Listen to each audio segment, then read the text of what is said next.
Adventures in Time and Space. Transcribed in future tense. Dimension X.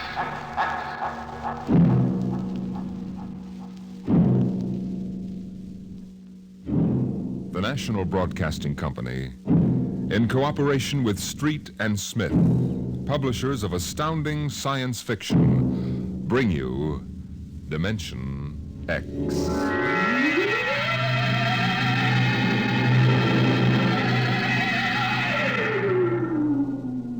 Ralph Waldo Emerson speculated, if the stars should appear one night in 1,000 years, how would man believe and adore and perceive for many generations the remembrance of the city of God?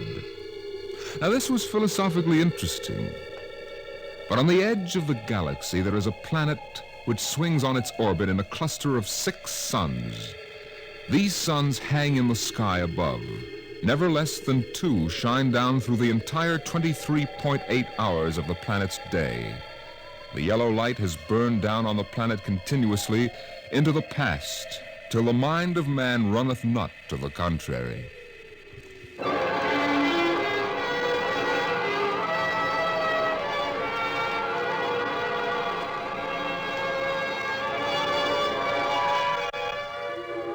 Theremin was a reporter for the Cerro City Chronicle. He covered them all, from the night police beat to politics to the sports pages. And the city editor wanted him to cover the biggest story of the year, perhaps of all time.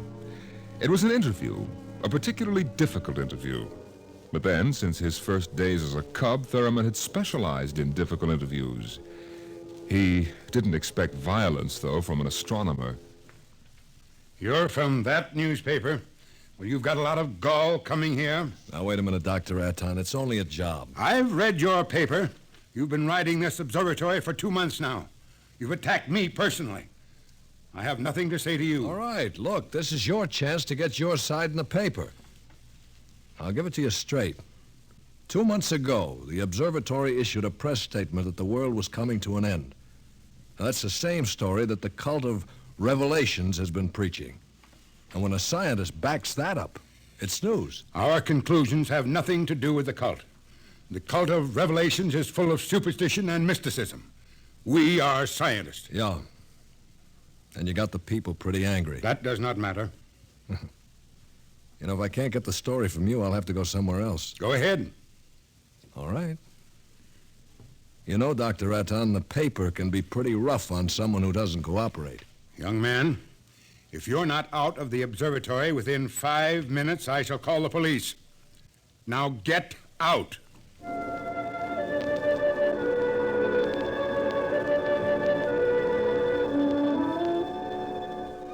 The reporter walks down the long hall from the observatory.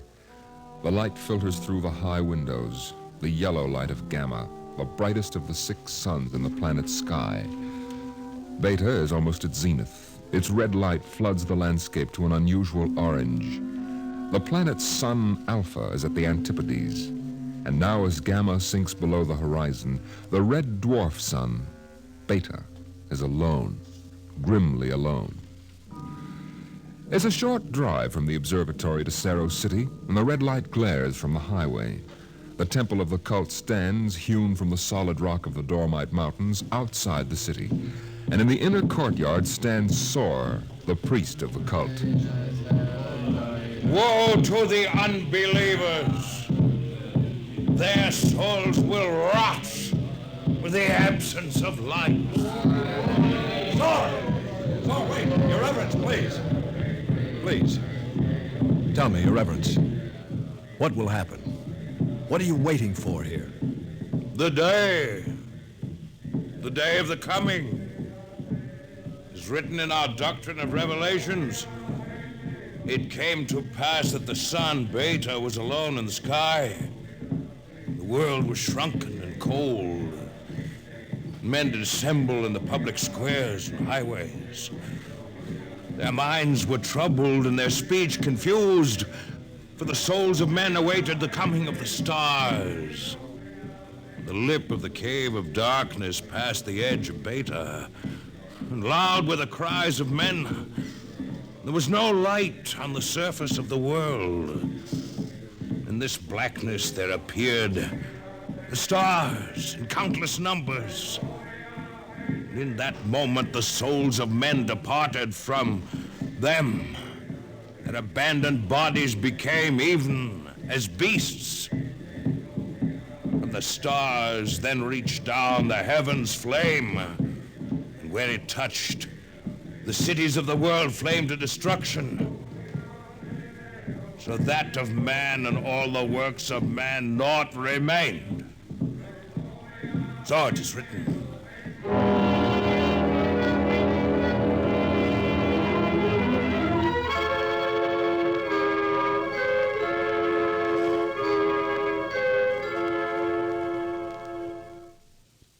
Dr. Sharon, you're the only scientist I could find in the city. Where is everybody? In the hideout. In the hideout? The place bored me. I wanted to be out here where things are getting hot. I want to see the stars the cultists are talking about. Besides, they don't want me at the hideout. I'm too scrawny to survive. Now, wait a minute. What is the hideout? Well, we professors have managed to convince a few people that our prophecy of doom is valid. We've got about 3,000 people. They're supposed to hide where the darkness and the stars can't get at them. We hope they'll survive and leave records. Survive? Survive what? Oh, there are lots of names for it. The cultists have their myths. Oh, yes. What about that? What is there to these myths? As a matter of fact, what is there to this doctrine of revelations? I'm a psychologist, not an archaeologist. How true it is, I don't know. But the cultists say that every 2,050 years, all the suns disappear, and there is a total darkness. And then they say things appear called stars. Of course, men go mad. They mix all this up with a lot of religio-mystic notions, but that is the central idea. Yeah. Well, that's impossible, isn't it? I mean, there are always at least 2 suns in the sky, most of the time 4 or 5. There are not now, only Beta. Dr. Sharon, you mean that there's going to be worldwide darkness tomorrow?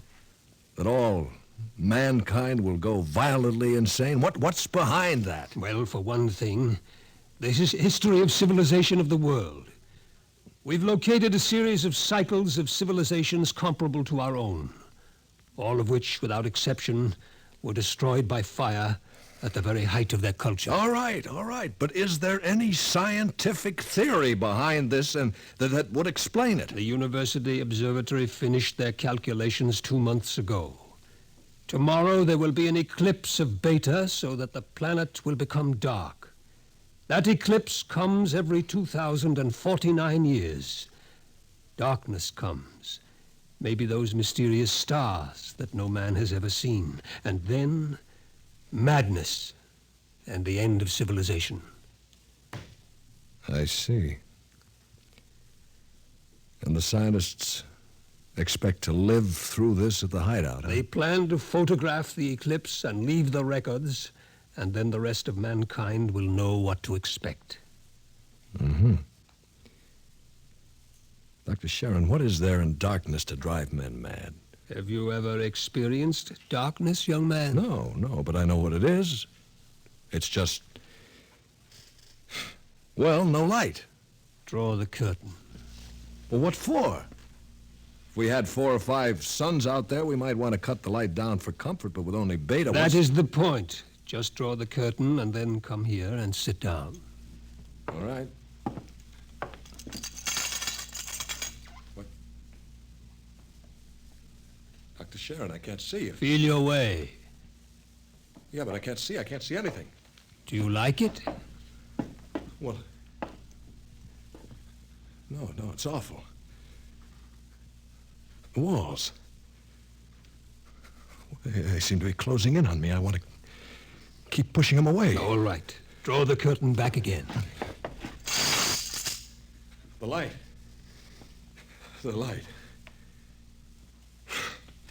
Dr. Sharon, have you got a drink? Right here. That was just a dark room. Yeah. It wasn't really so bad. You're afraid. Yes, I am. Just darkness can do that? This isn't just a metaphysical theory, young man. It's promulgated from observed data. Come with me. Where? The locked ward down the corridor. All right. Were you at the Saro City Centennial Exposition 2 years ago? No, I was overseas on assignment. Do you remember hearing about the tunnel of mystery that broke all records in the amusement area? Yeah. Wasn't there some fuss about it? The Anti-Vice Society had it shut down? It was shut down, all right, but the Blue Noses had nothing to do with it. Oh? That tunnel was nothing but a mile-long passage through darkness. You rode in a little car, and it took 15 minutes to get through. Very popular while it lasted. Popular? There's a fascination in being frightened when it's part of a game. Absence of light is one of the instinctive human fears. People came out of that 15 minutes of darkness shaking and half dead with fear. Half dead? I thought there were some deaths. Bad hearts, but that wasn't the big danger. Now, which key is this? Wait a minute, Dr. Sharon. Where are we going? You'll see. No, the heart attacks were actually good for business, but there was something else. Here, I'll show you. I want you to see somebody. Latimer. Latimer. Go away. Latimer, I want you to meet somebody. This is Mr. Theremin. No. No, go away. Hello? He's pushing me. Make him stop pushing me. Go away. I'm not touching him. What's wrong? Latimer is afraid. The walls. They're falling in on me, the walls. I've got to get out. Let me out. You can't go out, Latimer. It's all right. I've got to get out. Let me out. Let me out. At sleeping period, we have to give him a shot of morphine. Otherwise, he'd bat his brains out against the wall. Well, what's wrong with him? Nothing. Nothing but 15 minutes in the darkness of the tunnel of mystery. Oh, Doctor, that's impossible. 1 person out of 10 came out of the tunnel that way. That's why we had to shut it down. Why? Why should darkness do that? It's obvious man cannot exist without light. Longer periods of darkness would obviously be fatal. The scientific theory is that the consciousness of light is necessary for mental activity. Please. Please, doctor, let me outside. Let me outside. Please, I can't breathe. They're pushing me. They're always pushing me. I can't stand it. I can't stand it. There you are, Theremin. That's what 15 minutes of darkness will do. Man just wasn't built to operate without light. There are always at least 2 suns in the sky, most of the time more. Yeah. Just 15 minutes of darkness. Now then, look out of that window. Imagine darkness everywhere. No light as far as you can see. Black. Everything black. And the stars, whatever they are, well, can you conceive it? Your mind wasn't built for that conception. When the real thing comes, you'll go mad completely and permanently. There's no question of it. Tomorrow, there won't be a city left standing in the world. Well, why, Doctor? Why should the cities be destroyed? If you were in darkness, what would you want more than anything else? What would it be that every instinct would call for? Light. And how would you get light? I don't know. You'd burn something, and every city in the world will go up in flames. Shall we go back to my office, Mr. Theremin, and have another drink?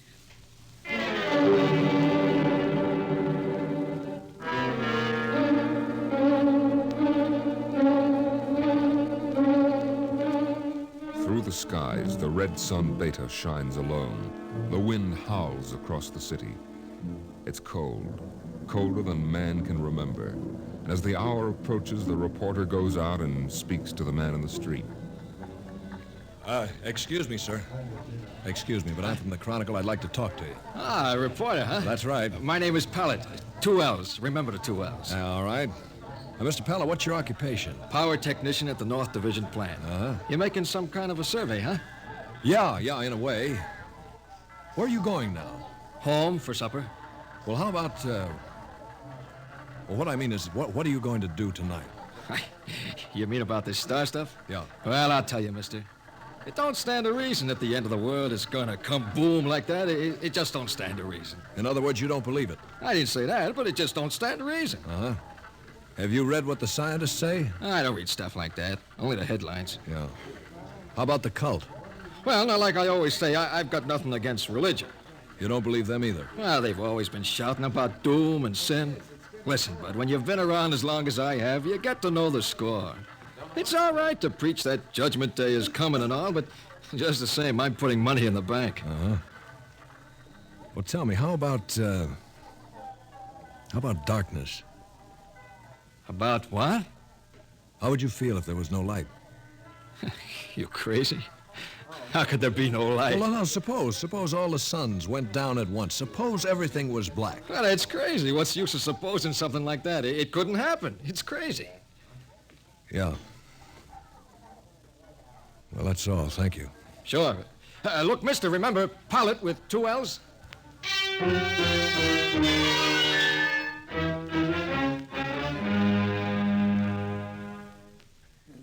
Oh, excuse me, sir, but I represent the Chronicle, and we're conducting a poll to determine public opinion with regard to the predicted end of the world. How do you feel about it? All this talk of scientific explanation. It's sinful. That's what it is. Oh, I see.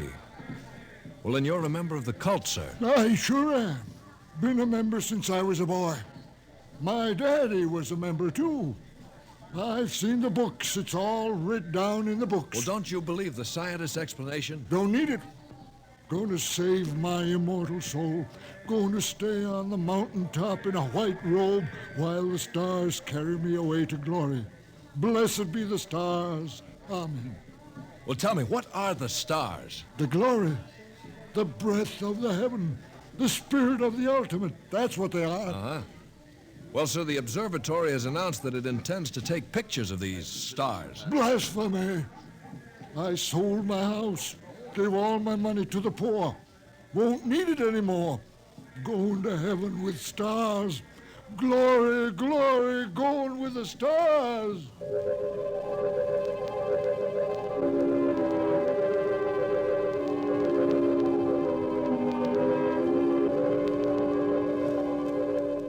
The reporter checks the stock exchange, the stores. Business at a standstill. Doesn't pay to buy anything today, not if the world's going to end tomorrow. There are predictions of economic collapse in the financial section, layoffs at the factories on the edge of the city. And through the streets, the people mill and turn, unsure, crying in fear or shouting with bravado. But the story isn't here in the city. And so as the hour approaches, the reporter goes again to the observatory high in the hills.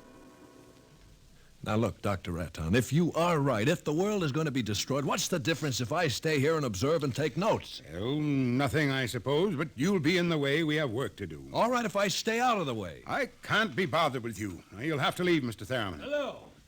Hello. Oh, hello, Dr. Sharon. This place is like a morgue. It's freezing outside. The wind is enough to hang icicles on your nose. Beta doesn't seem to give any heat at all. It's so far away. Why aren't you in the hideout, Sharon? Me? I'm part of the race that isn't worth perpetuating. Who's got a bottle? There will be no alcohol today. It would be too easy to get my men drunk. I can't afford to tempt them. Well, all right, Theremin, you can stay, but keep out of the way. Well, thank you, Doctor. Well, gentlemen, I think it's time we took our positions.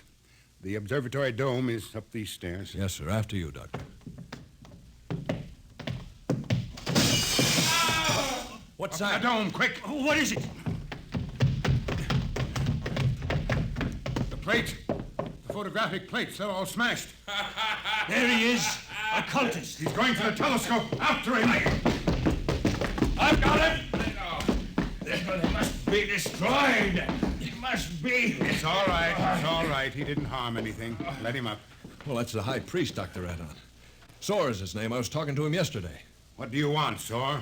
Nothing that you would give me of your own free will. I made a bargain with the cult to give me certain data you had. In return, I promised to prove the essential truth of the creed. There was no need to prove that. Stands proved by the doctrine of revelations. I offered scientific backing for you believers. You made of the darkness and the stars a natural phenomenon, removed all its real significance. That was blasphemy. The facts exist. Your facts are a fraud and a delusion. How do you know? I know.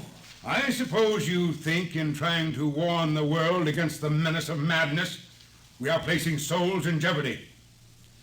Well, we have not succeeded, if that makes you feel better. Your devilish instruments must be destroyed. We obey the will of the stars. Someone call the police in Cerro City. There's no time for that. Let me handle this. The eclipse is only a few minutes away. Look, Saw, will you give your word of honor to cause no trouble? I will not. Listen, just as soon as the eclipse starts, we're going to take you and put you in a closet with the door closed, and you'll stay there. Then you won't see the darkness, and you won't see the stars. And that means the loss of your immortal soul according to the cult. All right now, will you give your word of honor? You have it. You will all be damned for your deeds of today. Look! Cameras! Yes, sir. Check the exposures carefully. We will, sir. You're shaking, Mr. Theremin. Well, I don't feel very well, that's all. You're not losing your nerve? No, I'm just not used to this. You could probably make the Now, hideout. look, I've been assigned to cover a story and intend to cover it. Professional honor? Yeah. And I'd give my right arm for a bottle right now. I need a drink. Oh, what's that? The cultist. That's the doctrine of revelations. Well, I don't understand it. He's chanting some old cycle language. The doctrine of revelations was originally written in it. There are probably 2 million people in Cerro City who are trying to join the cult. One gigantic revival. Dr. Sharon, how do the cultists manage to keep the doctrine of revelations going from cycle to cycle? If everyone goes mad, who wrote this doctrine? There are some people who don't see the stars, the blind. They would have memories, and that, combined with the confused, incoherent babbling of the mad, form the basis for the doctrine of revelations. The cult will be riding high down there in the city. I hope they make the most of it. Dr. Sharon. Dr. Sharon. I've just heard from the hideout on private line. They're in trouble? They are safe. But the city is in shambles. You have no idea. It'll get worse. What are you shaking about, Doctor? How do you feel? I don't understand. The cultists are rousing the people to storm the observatory, promising them salvation, promising them anything. How long till the total eclipse? An hour. I'm going to check those cannons. It's a gamble. It'll take time to get a mob out here. If the darkness comes first, we're all right. Look at Beta. Yeah. It's cut in half. It's getting darker. An interesting phenomenon. My collar's suddenly tight. Are you having any difficulty in breathing? No. Why? Difficulty in breathing is one of the first symptoms we've experimented. I'm cold. It seems to be getting colder. We'd better keep our minds on something else. Yeah. One of the astronomers has a theory about the stars. He thinks they may be suns that are too far away to see in the light. He developed a fantasy about a planet revolving around one sun. It's a mathematical possibility. Of course, there couldn't be any life. Part of the planet would always be dark and without light. Well, it's obvious. Without light, there can't be any life. It's time for the artificial light. We can't read the instruments. Artificial light? One of the researchers in the university worked it out. It's animal grease packed around a wick. Here, I'll light it with this spark. Why, it's beautiful. Yellow light. After 4 hours of red. It's beautiful. Light. Light.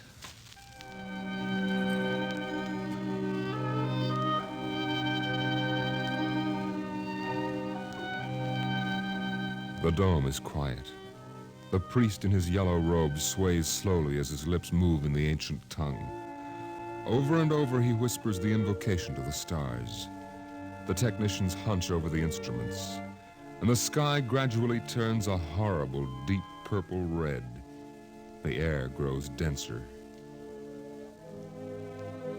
dusk, like a palpable entity, enters the room.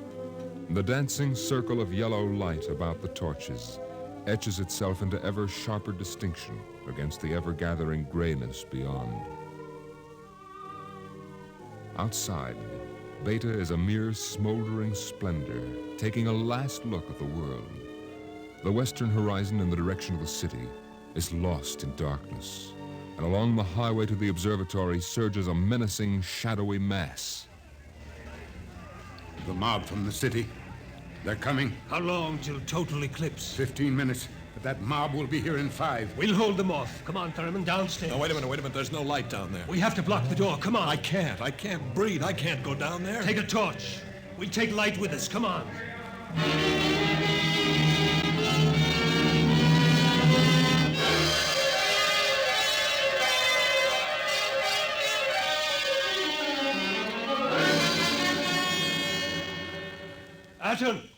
Atten! I'm here. Did you bar the door? They won't get in. All right now, everybody. 1 minute till totality. 1 minute. Just before totality, I'm changing the plate. That will leave one of you for each camera. Now remember, if you feel yourself going, get away from the camera. It's dark. It's getting dark. Sharon, where are you? I can't see you. I'm Sharon! right here.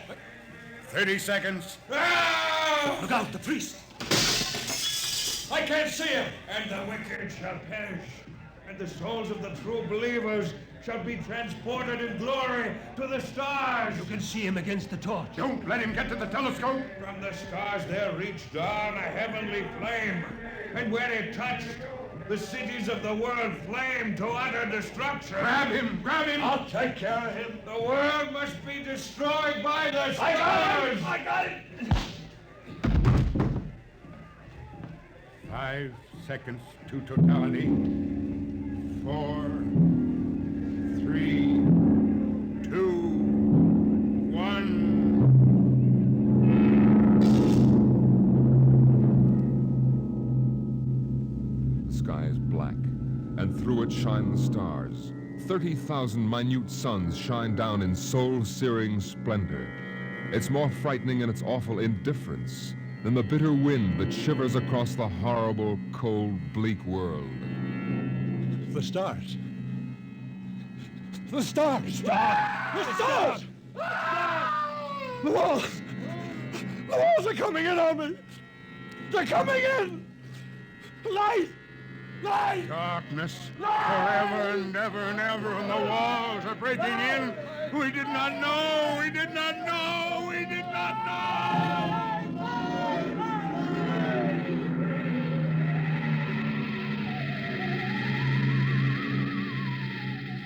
On the horizon in the direction of the city, a crimson glow begins growing. 1,000 fires strengthen in brightness that is not the glow of the sun. 1,000,000 fires as a world mad in the darkness screams in terror for the light.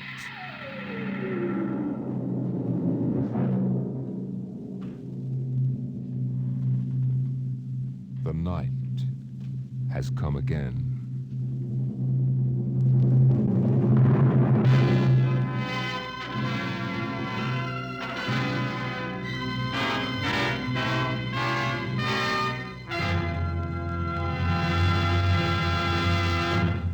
You have just heard another adventure into the unknown world of the future.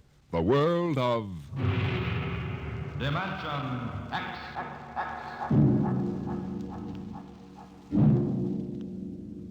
With this program, Dimension X concludes the present series.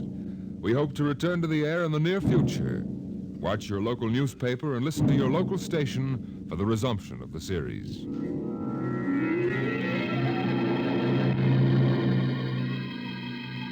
Dimension X is presented transcribed each week by the National Broadcasting Company in cooperation with Street and Smith, publishers of the magazine Astounding Science Fiction.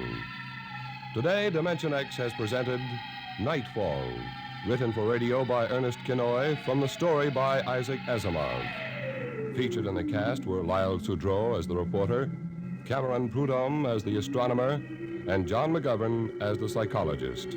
Your host, Norman Rose, music by Bert Behrman. Dimension X is produced by William Welch and directed by Fred Way.